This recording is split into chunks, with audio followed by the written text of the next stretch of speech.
Hello, dear students.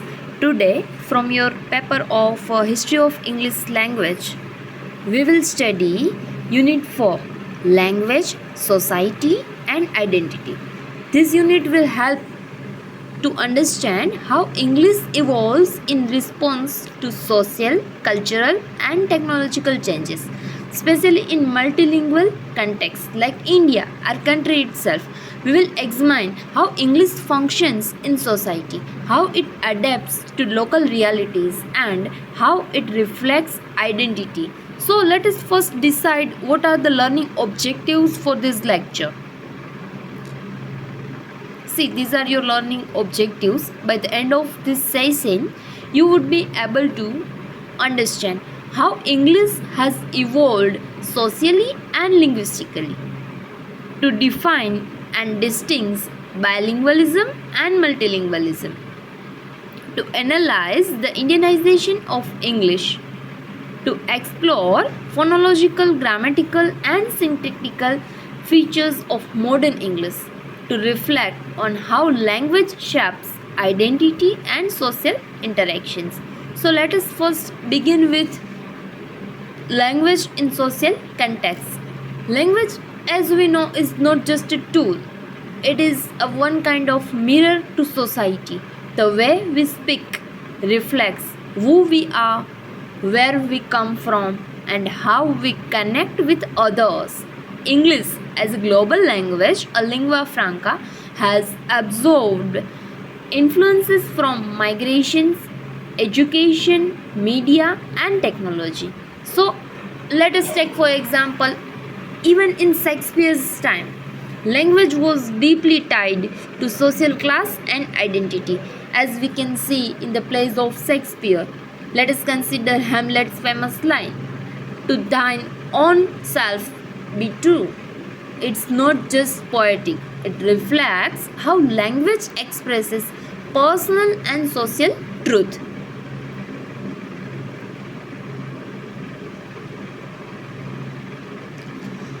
Now let us see how language evaluated the evolution and social significance of English. Modern English has evolved rapidly. Like we have specifically the reasons due to which, due to digital platforms, WhatsApp, Instagram, and other platforms. These platforms have given rise to abbreviations, like we would not say good morning, we will say GM, like LOL. We have another full forms, abbreviations, our own language due to these digital platforms. It is a part of a new dialect called text speak. This is not just linguistic change, it's a social transformation in itself. Let us compare this to Victorian era, as you are studying Victorian literature as well in your semester 5. So when Charles Dickens used language to reflect class divisions in Oliver Twist, in Great Expectation, you can see the references to this as well. Another thing to be noted down is nature and function of English language.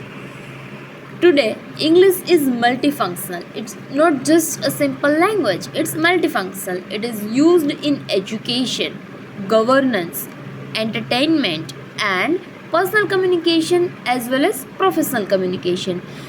The nature of it is context sensitive.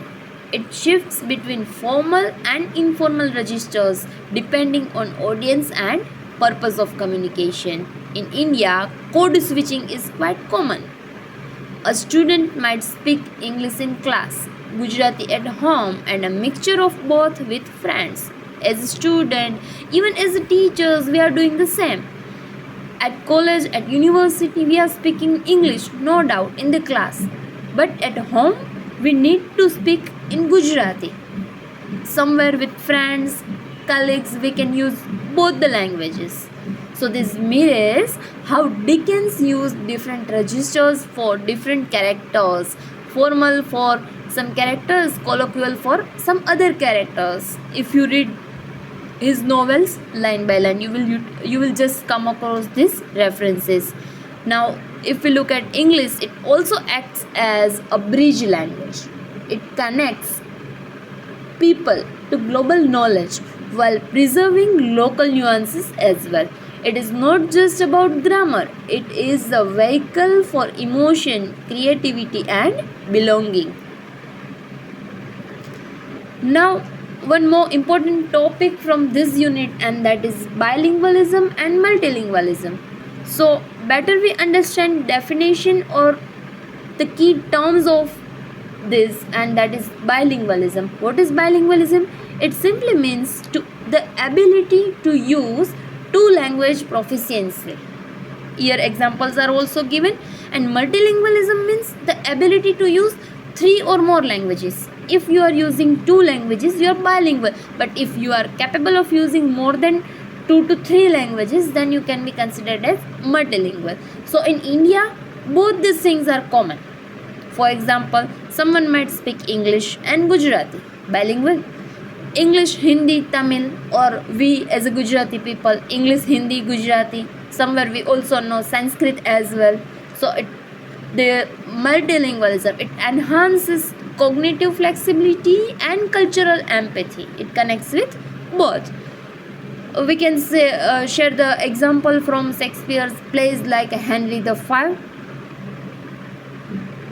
Now let us jump to our country and multilingualism, and this is multilingualism in India. India's linguistic landscape is incredibly diverse. English coexists with regional languages like Hindi, Gujarati, Tamil, Bengali, so many. This coexistence reflects historical influences and modern realities shaped by education, media, and mobility all. Functional bilingualism is also a key here in India. You may use English in academic settings, Gujarati at home, and a blend of these 2 or 3 languages in your conversations, as we have discussed above as well. In literature, we can take example of R.K. Narayan, and this multilingualism in R.K. Narayan's works enriches the expression of his thoughts, his feelings. He wrote in English but infused his stories with Indian idioms and cultural rhythms, just as Dickens infused his novels with the pulse of Victorian London. Yes, how English is Indianized. Indianization of English. English has developed its own style. As we have discussed in unit number 3, varieties of English. We know American English, Australian English, Canadian English, Indian English. So here we have Indianization of English. So we have some features like lexical innovations are there, semantic shifts are there, and syntactic adaptations are also there. For example, he is coming only, or we can say what all topics are there. These expressions reflect local culture and communicative needs. Though non-standard globally, they are widely accepted in Indian discourse. So in India, it is accepted widely. This is similar to Shakespeare's words like bedroom, lonely, fashionable. These are the terms that were once new. When Shakespeare used them for the first time, it was new. But nowadays, it's quite common and it became a part of mainstream. So Indian English is doing the same thing, innovating to meet cultural needs. Now we have these 3 as we have discussed in unit 2 as well: phonology, grammar, and syntax. Modern English always favors simplification. Okay, we have some of the contractions like don't, can't, I am, that kind of. Reduced clauses are there. So we have spoken English and written English. Both are different. Academic writing remains formal. Obviously, it will remain formal. While spoken English, especially online, digital communication is relaxed and filled with filters like specifically we talk about Indian English. In India, regional influences shape pronunciation and sentence structure. For example, it includes stress patterns from mother tongues and expressions like he is having a car or he has a car.